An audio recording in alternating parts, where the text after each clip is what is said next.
पुणे असो की माढा, आपण कधीच निवडणूक लढवणार नाही, शरद पवारांकडून पुन्हा एकदा स्पष्ट.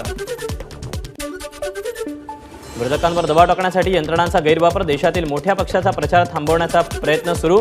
आयकर विभागानं काँग्रेसची खाती गोठवल्याप्रकरणी शरद पवारांची प्रतिक्रिया. रशियाप्रमाणे देशात हुकुमशाही, इलेक्टोरल बॉन्ड्समधून हजारो कोटी भाजपकडे जमा झाले. इलेक्टोरल बॉन्ड जगातील सर्वात मोठा घोटाळा, संजय राऊतांची टीका. दिल्लीचे मुख्यमंत्री अरविंद केजरीवालांना अटक झाल्यानंतर नितेश राणेंनी ठाकरेंना डिवचलं. मफलरवाला आतमध्ये गेला, आता लवकरच गळ्यात पट्टा असलेला देखील आतमध्ये जाईल. नितेश राणेंची फेसबुक पोस्ट.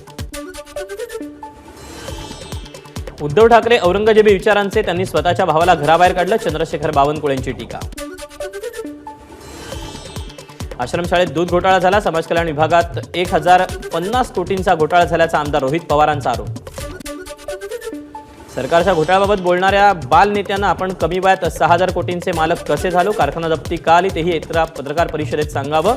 अमोल मिटकरींची टीका. आमदार रोहित पवार आणि युगेंद्र पवारांना दडपशाहीचा सामना करावा लागतो, या संदर्भात त्यांना सुरक्षा पुरवण्यात यावी. सुप्रिया सुळेंचं पोलीस अधीक्षकांना पत्र. सुप्रिया सुळेंनी रोहित पवार आणि युगेंद्र पवारांना सुरक्षा देण्याची केलेली मागणी म्हणजे बारामतीकरांवर अविश्वास, त्यामुळे बारामतीची जनता लोकसभा निवडणुकीत नेमकी कोणाच्या बाजूने हे दाखवून दिलं. अमोल मिटकरींची सुप्रिया सुळेंवर टीका. यावेळी पहिल्यांदाच युगेंद्र पवार प्रचार करतायत. शांततेत प्रचार करूनही दरवेळी त्यांनाच कसा घेराव घातला जातो, सुप्रिया सुळेंचा सवाल. मवियाच्या बैठकीनंतर अंजलीताई आंबेडकर यांच्याशी चर्चा झाल्याची बातमी खोटी, अशी कोणतीही चर्चा झाली नाही. वंचितचे सिद्धार्थ मोकळेंची माहिती. लोकसभा निवडणुकीसाठी उमेदवारी दिल्याबद्दल शाहू महाराजांनी मानले मविया नेत्यांचे आभार. जनतेच्या आग्रहामुळे निवडणूक लढत असल्याची दिली प्रतिक्रिया. सांगलीच्या जागेबाबत अजूनही चर्चा सुरू असताना ठाकरेंनी एकतर्फी उमेदवारी जाहीर करणं अडचणीचं, नाना पटोलेंची प्रतिक्रिया. सांगलीनंतर जालना लोकसभेच्या जागेवर महाविकास आघाडीत धुसफूस. 30 वर्ष सातत्यानं काँग्रेसचा पराभव होत असल्यामुळे ही जागा ठाकरे गटाला सोडावी, माजी आमदार शिवाजीराव चोथेंची मागणी. चंद्रपूर राणे लोकसभा मतदारसंघाचे महायुतीचे उमेदवार सुधीर मुनगंटीवार यांच्या बैठकीला हंसराज अहिर यांनी पाठ फिरवली. भाजपकडून उमेदवारी जाहीर झाल्यानंतर प्रतापराव चिखलीकरांकडून नांदेडमध्ये गाठीभेटी सुरू, तर अशोक चव्हाण आणि वसंतराव चव्हाणांमध्ये फरक असल्याचं चिखलीकरांचं वक्तव्य. माझ्या भूमिकेत काहीही बदल नाही, महायुतीची जागा धोक्यात आहे, मी आधीच सांगितलं, अपक्ष लढलो तरी जिंकेल, विजय शिवतारेंना विश्वास. अहमदनगरच्या पाथर्डीत पंकजा मुंडेंचं भव्य स्वागत. पंकजा मुंडेंच्या स्वागतासाठी नगर पाथर्डी रस्त्यावर कार्यकर्त्यांची मोठी गर्दी. बीडच्या लोकसभेच्या भाजप उमेदवार पंकजा मुंडे अहमदनगरमध्ये मोहटा देवीला 1.5 किलो चांदीचा मुकुट केला अर्पण. भाजप नेत्या पंकजा मुंडेंना कार्यकर्त्यांनी दिला 5 लाखाचा धनादेश. गोपीनाथराव मुंडे प्रतिष्ठानच्या कार्यकर्त्यांनी निवडणूक लढवण्यासाठी धनादेश दिल्याची माहिती. अकोला पश्चिम विधानसभा पोटनिवडणुकीसाठी काँग्रेसकडून साजिद खान पठाण यांना उमेदवारी जाहीर. उमेदवारी जाहीर झाल्यानंतर अकोल्यात पोहोचलेल्या पठाण यांचं कार्यकर्त्यांकडून स्वागत. नागपूर लोकसभा मतदारसंघासाठी नितीन गडकरींची उमेदवारी जाहीर होताच कामाला सुरुवात. गडकरींचं मुख्य निवडणूक प्रचार कार्यालय सज्ज. नागपुरात भाजपला झटका बसेल, काँग्रेसचे नागपुरातील प्रस्तावित उमेदवार विकास ठाकरे यांचा दावा. विजय वडेट्टीवारांना उमेदवारी देण्याच्या चर्चेवरून चंद्रपुरात धानोरकर समर्थक नाराज. प्रतिभा धानोरकरांना उमेदवारी देण्याची समर्थकांची आग्रही मागणी. मालेगावात भाजप उमेदवार सुभाष भामरे यांच्या विरोधात बॅनर. मागील 10 वर्षापासून विद्यमान खासदार हरवल्याचा बॅनरवर उल्लेख.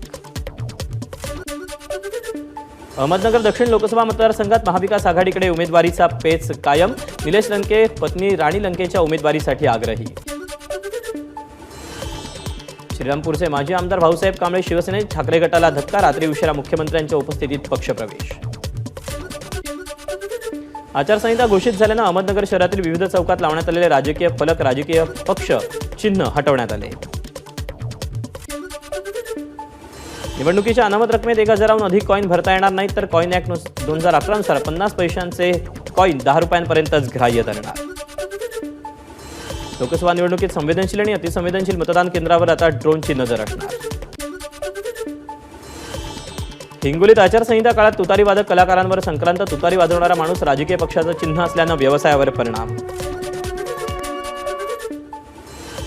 प्रणिती शिंदेंना भाजपनं नव्हे तर मराठा आरक्षण चळवळीतील कार्यकर्त्यांनी अडवलं. मराठा समन्वयक रामभाऊ गायकवाड यांची माहिती. अनेकदा आमच्या गाड्याही अडवल्या जातात. प्रणिती शिंदे खोटा आरोप करतायत. बावनकुळेंचं स्पष्टीकरण. मनोज जरांगेंविरोधात माजलगावच्या ग्रामीण पोलीस ठाण्यात गुन्हा दाखल. सरकारविरोधात प्रक्षोभक भाषण केल्यानं जरांगेंचा आमदार राधाकृष्ण होके यांच्यावरही गुन्हा दाखल. जमाबंदी नियमाचं उल्लंघन केल्याप्रकरणी 26 मराठा आंदोलकांवर गुन्हा दाखल. मनोज जरांगेंना संवाद बैठक घेण्याची न्यायालयाची परवानगी. न्यायालयाच्या निर्णयानंतर परळीमध्ये कार्यकर्त्यांनी एकत्र येत फटाके फोडून ढोल वाजवले होते. उदयनराजे भोसले आणि अमित शहा यांची भेट पुन्हा लांबणीवर. उदयनराजेंना अमित शहांची आजही भेटीची वेळ मिळाली नाही. केजरीवालांकडून सर्वोच्च न्यायालयात याचिका मागे. केजरीवालांचे वकील अभिषेक मनु सिंघवी यांची न्यायाधीश खन्ना यांच्या खंडपीठाला माहिती. खोट्या केसमध्ये दिल्लीचे मुख्यमंत्री अरविंद केजरीवालांना अटक. नंतर शांततेत आंदोलन करणाऱ्या कार्यकर्त्यांना ताब्यात घेतलं जातं. ही लोकशाहीची हत्या. मंत्री आतिशी यांचं वक्तव्य. अरविंद केजरीवाल यांना एका व्यक्तीचं नाव नाही तर एका विचाराचं नाव. तुम्ही त्यांच्या शरीराला अटक करू शकता, त्यांच्या विचारांना नाही. केजरीवालांच्या अटकेनंतर खासदार राघव चड्ढा यांचं वक्तव्य. असे घोटाळे केल्यास अशा प्रकारे कारवाई होणार. भाजप नेते संबित पात्रा यांची अरविंद केजरीवालांच्या अटकेवर टीका. काँग्रेस नेते राहुल गांधींनी अरविंद केजरीवाल यांच्या कुटुंबियांशी संवाद साधल्याची माहिती. काँग्रेस पार्टीकडून समर्थन असल्याचंही आश्वासन. माजी राष्ट्रपती प्रणव मुखर्जींच्या कन्या शर्मिष्ठा मुखर्जींची केजरीवालांवर सडकून टीका. 2011 मध्ये अरविंद केजरीवाल आणि अण्णा हजारेंनी काँग्रेसवर अतिशय बिनबुडाचे आरोप केले होते. त्यामुळे कर्माची फळं भोगावीच लागतात. मुखर्जींची टीका.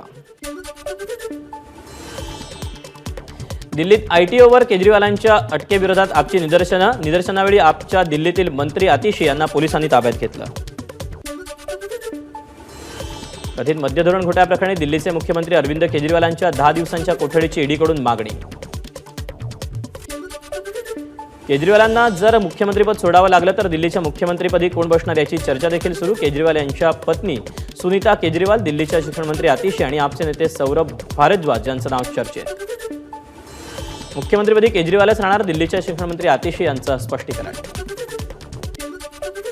आम आदमी पार्टीच्या कार्यालयाकडे जाणारे सर्व रस्ते पोलिसांकडून बंद. दिल्ली पोलिसांनी चारही बाजूला लावले बॅरिकेड्स. दिल्ली पोलिसांच्या सूचनेनंतर आयटीओ मेट्रो स्टेशन बंद. सकाळी 8 पासून संध्याकाळी 6 पर्यंत आयटीओ मेट्रो स्टेशन बंद राहणार. लवासाचे मालक अजय हरिनाथ सिंग ईडीच्या रडारवर. अजय हरिनाथ सिंग यांच्यावर ईडीची धाड. महत्वाची कागदपत्र जप्त. बीआरएस नेत्या के कविता यांच्या जामीन अर्जावर विचार करण्यास सर्वोच्च न्यायालयाचा नकार. पीएमएल कायद्याअंतर्गत केलेल्या कारवाईबाबत मात्र विचार करण्यास न्यायालय तयार. एबीपी माझा, उघडा डोळे बघा नीट.